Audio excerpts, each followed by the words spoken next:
Mae Jack newydd ddarganfod bod ei ffrind gorau Owain yn cwrdd â Carys, y ferch mae Jack wedi ei charu erioed.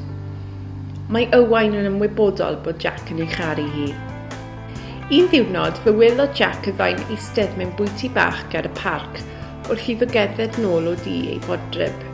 Penderfynodd Jack i beidio redeg mewn i'r bwyty a dechrau golygfa mawr. Yn lle, rhedodd Jack adref yn syth at ei gyfrifiadur.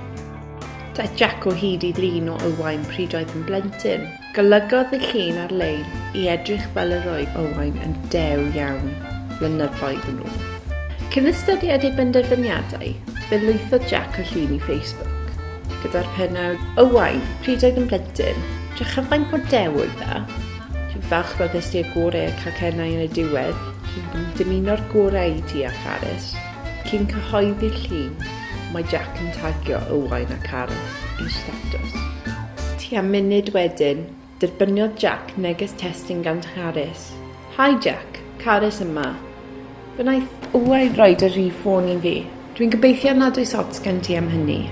Ges i gyfle i sgwrsio gyda Owain gynna, a dywedodd ef dy fod i'n fy ngharu i. Ydy hynny'n wir? Os licio di, a ni allan rhyw ddydd? Achos rwy'n dy garu di hefyd. Mae gen ti ffrind gorau da iawn, Jack. Diolch, Carys. Sythiodd calon Jack i'r llawr. Doedden nhw ddim wedi cwrdd yna'n gyfrinachol. Roedd Owain wedi cyfarfod â Carys mwyn iddo esbynio teimladau Jack amdani. Edrychodd Jack ar ei sgrin cyfrifiadur i weld 57 ysbysiad newydd yn aros amdano. Mae tua 50 person wedi rhannu'r llun yn barod neu wedi sylwi arni. Tynnodd y Jack y llun oddi ar ei proffil yn syth, ond roedd hi'n rhy hwyl. Danfonodd Owain neges i Jack. Sut allu di wneud hynny i fi, Jack? Be wnes i?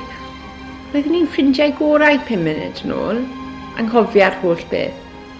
Roeddwn ni'n ceisio dy helpu di a Carys, nid i chipio hi gen ti. Mae'r ddau ohonyn ni'n gwybod bod y llun hynny'n ffug. Ti'n gwybod faint yn y gyseuon creulon dwi wedi derbyn ers i ti lwytho'r llun na, gan bobl dydw i ddim hyd yn oed yn nabod. Diolch yn fawr, Jack. Naeth look Jack ddiwrion pellach. Y ddiwrnod wedyn, derbyniodd neges gan Carys. Roedd ni wir yn credu o ti'n wahanol. Sut fedri di wneud hynny di'r ffrind gorau? Yr holl ffwdan yma achos roedd ti'n credu bod y ffrind orau yn fy ngharu i.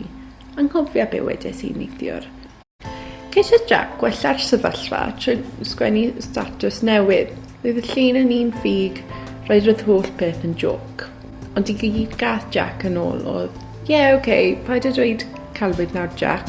Dechreuodd Jack llefen. 4 wythnos wedyn, doedd y sefyllfa dal heb wella. Roedd Carys ddim yn cymryd sylw o Jack nawr. Roedd Owain wedi gorfod symud ysgol, achos roedd y bwlio wedi gweithygu siw gymaint. Ond doedd pethau ddim yn gwell yn yr ysgol newydd, yn cynnwys yr ysgol hon. Os ydych chi wedi bod yn sefyllfa debyg, neu angen help, cysylltwch â Meic. Y llinell Gymorth eiriolaeth, gwybodaeth a chyngor i bobl ifanc.